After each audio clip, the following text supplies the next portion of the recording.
Okay, today discuss of the topic Siphonophora బహురూపకత polymorphism in Siphonophora. Okay, Coelenterata వర్గపు జీవులలో అవయవాలు లేకపోవడం వలన విభిన్న క్రియలు నిర్వర్తించడానికి శరీరంలో ఏ విధమైన ప్రత్యేక లక్షణాలు గల ఉండవు. మరి వీటి యొక్క ఈ సిలెంట్రేటా జీవుల యొక్క జీవన క్రియలను నిర్వర్తించడానికి ఇవి కొన్ని రకాల జీవకాలను ఏర్పరచుకుంటాయి. ఈ విధంగా ఈ జీవుల్లో ఈ జీవకాలు భిన్న రూపాల్లో ఉండి విభిన్న క్రియలను నిర్వర్తించే విధానాన్ని బహురూపకత లేదా పాలిమార్ఫిజం అని పేర్కొంటాము. మరి ఈ బహురూపకత వ్యక్తం చేసే జీవుల్లో వివిధ రూపాలను జీవకాలు లేదా జూవాయిడ్స్ అంటాము. ఈ కారణం వల్ల సిలెంట్రేటా జీవులను ద్విరూపక, త్రిరూపక, బహురూపక జీవులుగా పిలుస్తాము. డైమార్ఫిక్, ట్రైమార్ఫిక్, పాలిమార్ఫిక్ ఎనిమల్స్గా వీటిని మనం పేర్కొనడం జరుగుతుంది. సాధారణంగా ఈ జీవుల్లో ముఖ్యమైన రెండు రకాల జీవకాలు ప్రత్యేకతను సంతరించుకోవడం జరిగి ఉన్నాయి. అవి ఏంటి అంటే పాలిప్ మరియు మెడ్యూసాలు. ఈ పాలిప్, మెడ్యూసాలు బహురూపకతకు దారితీస్తాయి. ఈ పాలిప్, మెడ్యూసాలు రెండు కూడా ఒకదాని నుంచి మరొకటి ఏర్పడి జీవిత చరిత్రను పూర్తి చేస్తాయి.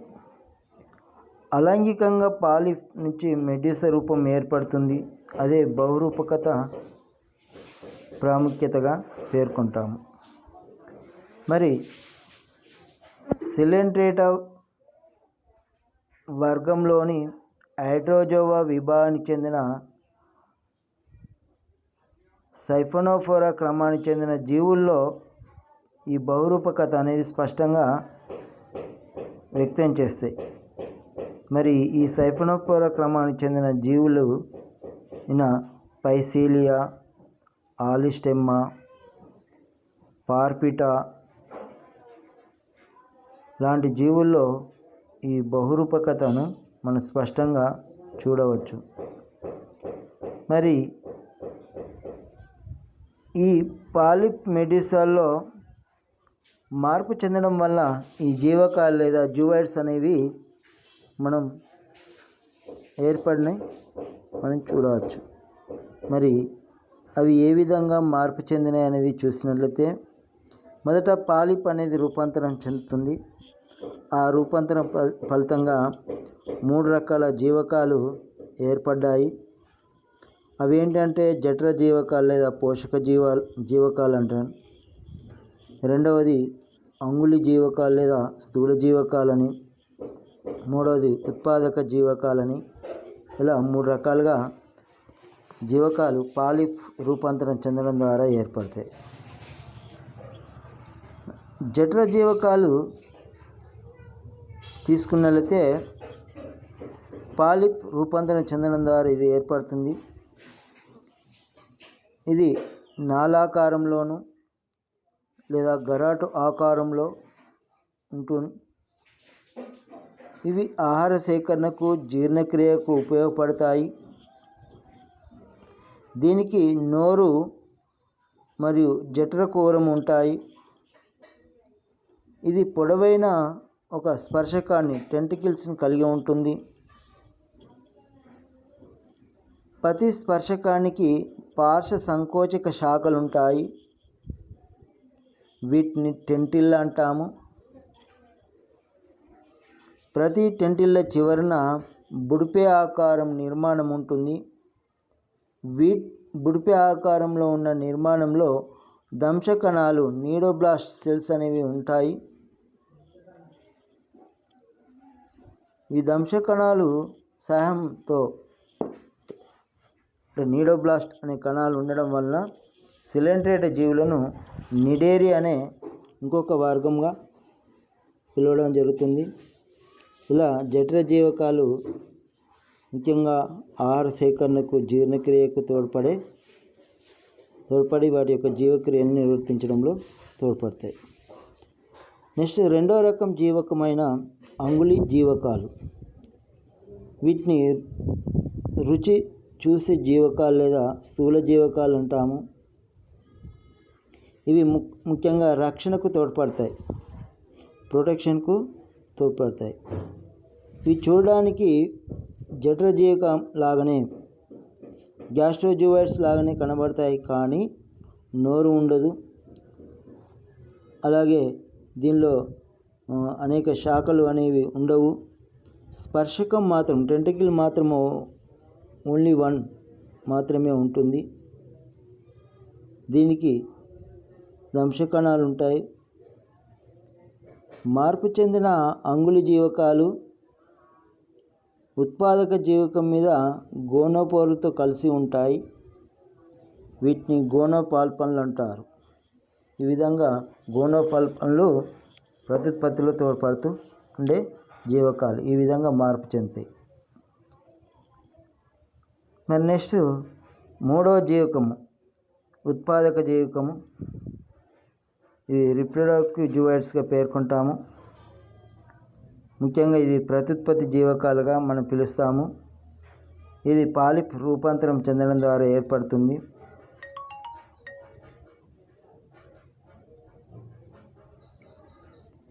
వీటిని బ్లాస్టోస్టైల్ అని అంటాము. ఇవి మొగ్గ తొడగం ద్వారా లేదా లైంగిక రూప మెడ్యూసను ఉత్పత్తి చేస్తాయి.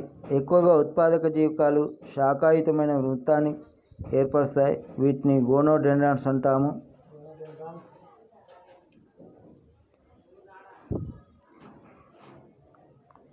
మరి అలాగే మెడ్యూసా రూపాంతరం చెందడం ద్వారా ఏర్పడే జీవకాలు తీసుకున్నట్లయితే వీటిని అంటే న్యూమటోఫోర్స్, నెక్టోకాలిసెస్, పిల్లోజువాయిడ్స్ అలాగే ఉత్పాదక అంగాలుగా మనం పేర్కొంటాము. న్యూమటోఫోర్స్ తీసుకున్నట్లయితే ఇవి మెడ్యూసా రూపాంతరం చెందుతుంది. మెడ్యూసా చూసినట్లయితే గుండ్రగా టోపీ ఆకారం పోలి ఉంటుంది కాబట్టి అలాంటి నిర్మాణంలో ఈ న్యూమటోఫోర్స్ ఏర్పడతాయి. ఇది ఒక సైఫోనోఫోరా క్రమంలోని కాల్కోపోరా ఉపక్రమంలో తప్ప మిగిలిన అన్ని సైఫోనోఫోరా జీవుల్లో శరీరం చివరన తిత్తి వంటి నిర్మాణంగా ఉంటుంది. మరి ఈ తిత్తి వంటి నిర్మాణంలో గాలి అనేది నిండి ఉంటుంది. ఇది జీవి నీటిపై తేలడానికి ఉపయోగపడుతుంది. ఈ న్యూమటోఫోర్ వివిధ జీవుల్లో వివిధ ఆకారాల్లో ఉంటుంది. ఆలిస్టెమ్మా అనే జీవిలో కప్పులాగా, పైసేలియాలో పెద్దగా, పార్పిటలో చక్రంగా, వేలల్లో తెరచాపలాగా ఈ న్యూమటోఫోర్ను కలిగి ఉంటుంది. అంటే నీటిని గాలిని నిల్వ చేయడంలో తోడ్పడతాయి. నెక్స్ట్ నెక్టోకాలిసెస్. ఇది కూడా మెడ్యూసా రూపాంతరం చెందడం ద్వారా ఏర్పడుతుంది. ఈ నెక్టోకాలిసెస్ని నెక్టోఫోర్స్ లేదా నెక్టోజువైడ్స్ అంటారు. వీటికి నోరు, స్పర్శకాలు ఉండవు. ఇవి గంట ఆకారంలో ఉంటాయి. ఇవి చలనానికి తోడ్పడతాయి. అందువలన వీటిని ఈదే గంటలు అంటారు.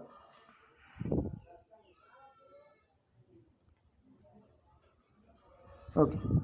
నెక్స్ట్ మూడో రకమైన జీవకం తీసుకున్నట్లయితే పిల్లోజువైడ్స్. వీటిని బ్రాక్ట్స్ లేదా హైడ్రోఫిలియాలు అంటాము.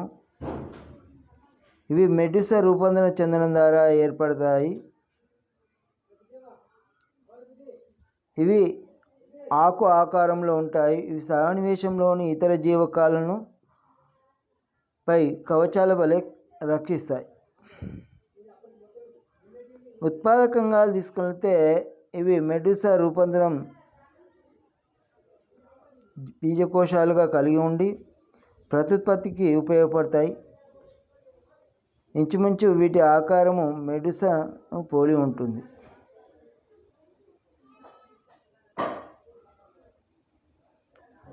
మరి పైసేలియా లాంటి జీవి తీసుకున్నట్లయితే ఒక పెద్ద న్యూమటోఫోర్ను కలిగి ఉంటుంది. జఠర జీవకాలు, ఉత్పాదక జీవకాలు, అంగుళి జీవ స్పర్శకాలు కలిగి ఉంటాయి. ఈ విధంగా ఇది ఒక మంచి పాలిమార్ఫిజం ఎనిమల్. మరి ఈ బహురూపకతను ప్రదర్శించే జీవులకు ఉదాహరణ తీసుకున్నట్లయితే పైసేలియా అని, ఓకే, ఆలిస్టెమ్మా, పార్పిటలో బహురూపకత మనం స్పష్టంగా చూడగలుగుతాము. వీటి గురించి చూసినట్లయితే పైసేలియా తీసుకున్నట్లయితే దీన్ని సాధారణంగా పోర్చుగీస్ మ్యాన్ ఆఫ్ వార్ అంటాము. అకస్మాత్తుగా ఈ జీవి చూడగానే పోర్చుగీస్ యుద్ధ నౌకలను పోలి ఉంటుంది. అందువల్లనే పోర్చుగీస్ మ్యాన్ ఆఫ్ వార్ అని పిలుస్తుంది.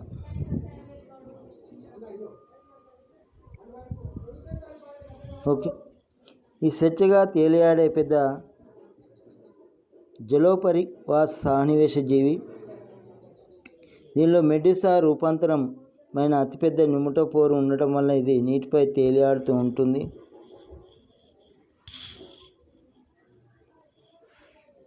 న్యూమటోఫోర్ పెద్దగా సంచిలాగా ఉంటుంది. దీనిపైన తలాన ఒక తెప్పలాంటి నిర్మాణం ఉంటుంది. న్యూమటోఫోర్ కింది వైపున అనేక జీవకాలు దేహము వెంబడి కలిగి ఉన్నాయి.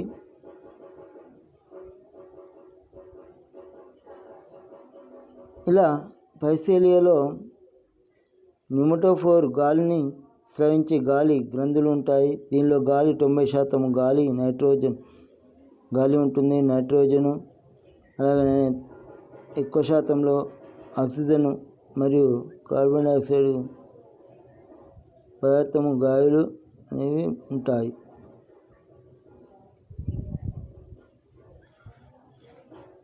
ఇక్కడ మరి హాలిస్టెమ్ అనే జీవి తీసుకుంటే ఇది సముద్ర జలోపరి వాసజీవి, సహనివేశ జీవి. దీని యొక్క సహనివేశంలో ఒక పొడవైన సన్నని తెలియాడే కాడ మరియు అనేక శాఖలు ఉంటాయి.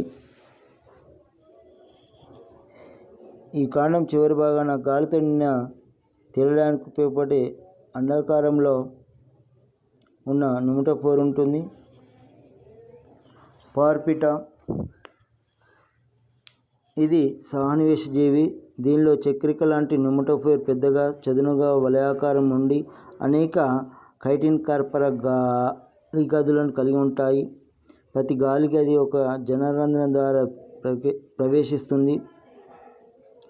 చివరి మధ్య భాగాన 13 నుంచి ఉదర మధ్య భాగాన ఒకే ఒక్క పెద్ద జఠర జీవకం ఉంటుంది. దీని చుట్టూ అనేక చిన్న చిన్న ఉత్పాదక జీవకాలు సమూహాలుగా ఏర్పడి ఉంటాయి. మరి బహురూపకతను ప్రదర్శించడం మనం అవి చూపించే జీవుల గురించి తెలుసుకున్నాము. మరి ఈ బహురూపకత ఏ విధంగా ఆవిర్భావం చెందింది, ఎలా ఏర్పడ్డది వివరించడానికి అనేక సిద్ధాంతాలు ప్రతిపాదించాయి. వాటిలో కొన్ని వివరించడమైనవి బహుఅంగ సిద్ధాంతము, బహుజీవి సిద్ధాంతము, మెడ్యూసా సిద్ధాంతము. ఇలా 3 రకాల అంగాలు ఉన్నాయి. మరి బహుఅంగ సిద్ధాంతము తీసుకున్నట్లయితే ఈ సిద్ధాంతాన్ని ఆక్స్లే, ఎష్కాల్చ్ మరియు మెషిన్కాఫ్ అని శాస్త్రవేత్తలు ప్రతిపాదించారు. ఓకే, ఇవి సన్నివేశంలో వివిధ జీవకాలు ఒకే ఒక మెడూసా అంగాల రూపంతా తెలియజేస్తుంది. మెడూసా భాగం స్పర్శకాలు, గ్రైవేకము, ఛత్రము, బహుళత్వము వాటి చెంది వాటి ప్రాథమిక స్థాయి నుంచి వలసపోయి వివిధ ఆకారాలను ఏర్పరచుకుంటాయి. దీన్ని బహుఅంగ సిద్ధాంతం అంటాము. ఇదే కాకుండా బహుజీవి సిద్ధాంతం, ఈ సిద్ధాంతాన్ని ల్యూకాట్, ఓక్స్ మరియు గెగన్బార్ అని శాస్త్రవేత్తలు ప్రతిపాదించారు. ఓకే. అలాగే బహురూపకత యొక్క ప్రాముఖ్యత, ఇంపార్టెన్స్. బహురూపకత ముఖ్యంగా శ్రమ విభజనకు తోడ్పడుతుంది. జీవుల జీవితకాలాన్ని పెంచే అవకాశం ఉంటుంది. వివిధ జీవకాలు వివిధ రకాల విధులను నిర్వర్తిస్తూ ఉంటాయి. Okay dear.